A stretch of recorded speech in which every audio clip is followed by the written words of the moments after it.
Good morning all. आज हम जानेंगे सिंगल फेज इंडक्शन मोटर्स का कुछ टाइप देखे थे पहले, जैसे कि split phase induction Motors. Split phase induction Motors का फिर सब डिवाइडेड था। उसमें देखे थे कि resistance start induction run Motors.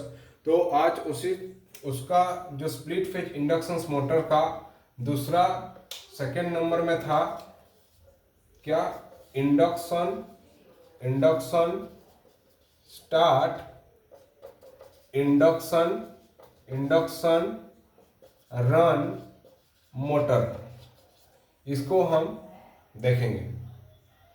ठीक है, इसमें हम कंस्ट्रक्शन जो देखे थे, कंस्ट्रक्शन में क्या मेनली दो वाइंडिंग, एक वाइंडिंग को हम स्प्लिट करते हैं दो वाइंडिंग में। तो एक वाइंडिंग क्या है, एक वाइंडिंग में हम ज़्यादा टर्न लिए थे और दूसरा वाइंडिंग में हम कम टर्न लिए थे। लेकिन इस केस में क्या होगा, जो induction start induction run Motors, एक सर्किट का एक कॉइल का इंडक्शन को हम कैसे बढ़ाएंगे, इंडक्टिव प्रॉपर्टी को हम कैसे बढ़ाएंगे, उसका टर्न बढ़ा के हम उसका टर्न को ऐसा बढ़ा देंगे। ठीक, इसमें जो टर्न है इसमें बढ़ा दिए और इसमें जो टर्न है इसको भी बढ़ा दिए, क्योंकि हमको इंडक्शन स्टार्ट भी करना है और इंडक्शन रन भी करना है। वहाँ पे क्या रेजिस्टेंस स्टार्ट था बोल के हम वहाँ पे वाइंडिंग को, जो रेजिस्टेंस स्टार्ट मोटर का वाइंडिंग को हम छोटा किए थे, क्योंकि उसका रेजिस्टेंस को बढ़ाने के लिए। लेकिन यहाँ पे इंडक्शन स्टार्ट है, दैट मीन्स इंडक्शन को हम बढ़ाएंगे। स्टार्टिंग केस में हम इंडक्शन को बढ़ाएंगे।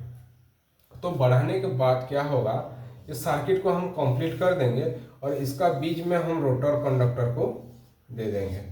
रोटर कंडक्टर को प्लेस कर दिए तो हमारा जो सप्लाई है यहाँ पे हम सप्लाई दे देंगे। किसको सप्लाई देंगे, single phase AC, single phase AC को हम सप्लाई इस दो टर्मिनल में दे दें। तो क्या होगा, जब स्टार्टिंग केस में इसका वाइंडिंग ज़्यादा होने के कारण इंडक्टिव रिएक्टेंस ज़्यादा रहेगा और इसका वाइंडिंग में भी इंडक्शन जो है ज़्यादा रहेगा। लेकिन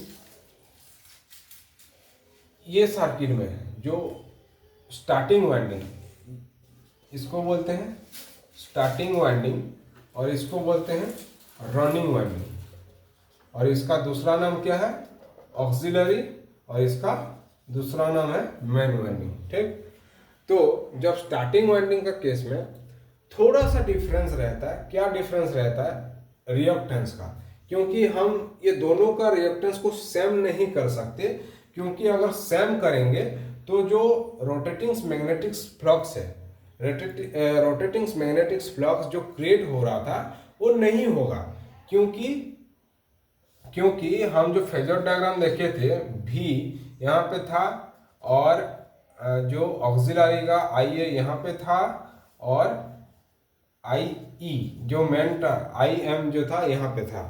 तो ये दोनों का जो फेज डिफरेंस आ रहा था ना, कि आई ए और आई एम, ये दोनों का जो फेज डिफरेंस आ रहा है, जब अगर हम इसका रिएक्टेंस को एक कर देंगे, बराबर कर देंगे, मान लीजिए यहाँ पे अगर 5 ओम है रिएक्टेंस और इसका भी अगर 5 ओम कर दिए, तो क्या होगा, ये जो फेज डिफरेंस आ रहा है दोनों में, तो फेज डिफरेंस नहीं आएगा।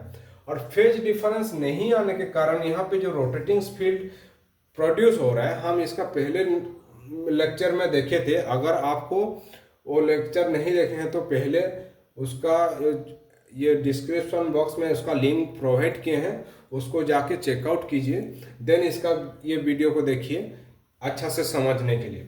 जब ये दोनों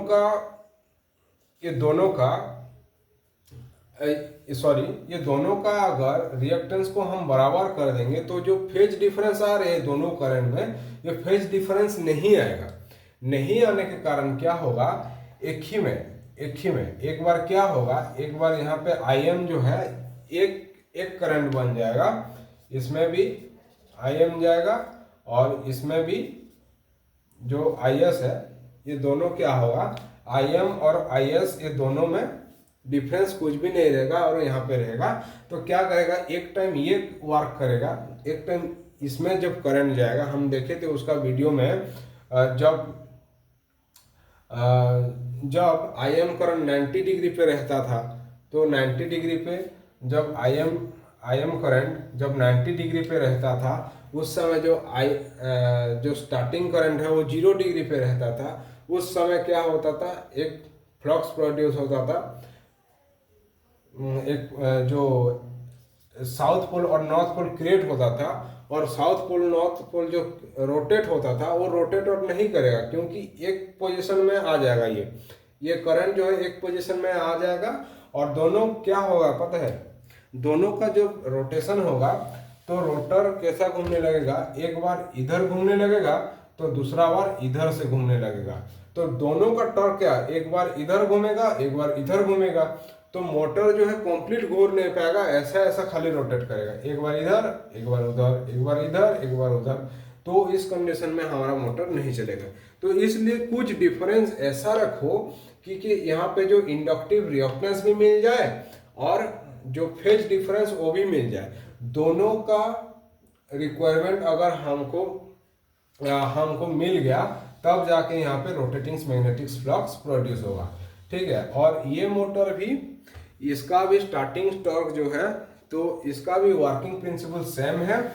अगर इसमें हम फेज डिफरेंस ले आए तो क्या होगा, इसमें जो रोटेटिंग मैग्नेटिक फ्लक्स रोटेट करेगा, और रोटेट करने की वजह से रोटर में करंट फ्लो होगा। करंट फ्लो होने की वजह से जो फाई आर है और जो यहाँ पे फाई एम जो रोटेट करेगा, दोनों का रिएक्शन से जो रोटर है घूमने लगेगा।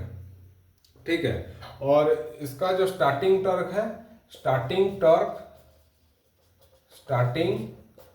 टॉर्क ये क्या है, लो है। करंट भी ये क्या लेगा, करंट हाई लेगा, ज़्यादा लेगा स्टार्टिंग में। और ये मोटर भी हम 0.5 HP से 1 HP तक हम यूज करते हैं।